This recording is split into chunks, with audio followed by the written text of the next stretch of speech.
ಕೇಳುಗ ಮಿತ್ರರೇ ನಮಸ್ಕಾರ. ಜಾತಕ ಕಥೆಗಳು ಮಾಲಿಕೆಯಲ್ಲಿ ಇಂದಿನ ಕತೆ ನಂದಿ ವಿಸಾಲ ಜಾತಕ. ಇದು ನಂದಿ ವಿಸಾಲ ಎತ್ತಿನ ಕತೆ. ಒಂದು ಹಳ್ಳಿಯಲ್ಲಿ ಒಬ್ಬ ಬಡ ಬ್ರಾಹ್ಮಣ ಇದ್ದ. ಆತನ ಬಳಿ ನಂದಿ ವಿಸಾಲ ಅನ್ನುವಂತಹ ಬಲಿಷ್ಠವಾದ ಎತ್ತು ಇತ್ತು.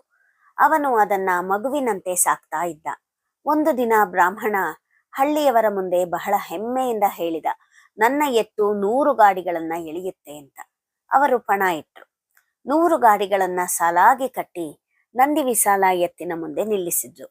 ಆತುರದಿಂದ ಆ ಬ್ರಾಹ್ಮಣ ಕೂಗಿದ, ಓ ಮೂರ್ಖ ಎತ್ತು, ನಂದಿ ವಿಸಾಲ, ಗಾಡಿಗಳನ್ನ ಎಳೆ ಅಂತ.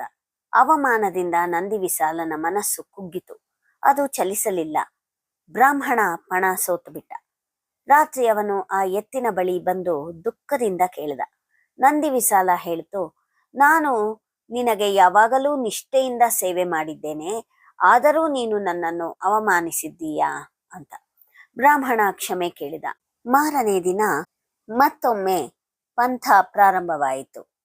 ಈ ಬಾರಿ ಬ್ರಾಹ್ಮಣ ನಂದಿ ವಿಸಾಲನಿಗೆ ಹೂಮಾಲೆ ಹಾಕಿ, ಅಯ್ಯ ನಂದಿ ವಿಸಾಲ, ನನ್ನ ಪ್ರೀತಿ ಪಾತ್ರನಾದ ಎತ್ತೆ, ದಯವಿಟ್ಟು ಗಾಡಿಗಳನ್ನ ಎಳೆಯಪ್ಪ ಅಂತ ಹೇಳ್ದ.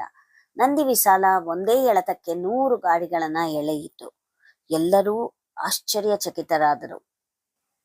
ಪಣದಲ್ಲಿ ಬ್ರಾಹ್ಮಣ ಗೆದ್ದು ಚಿನ್ನದ ನಾಣ್ಯಗಳನ್ನ ಸಂಪಾದಿಸಿಕೊಂಡ.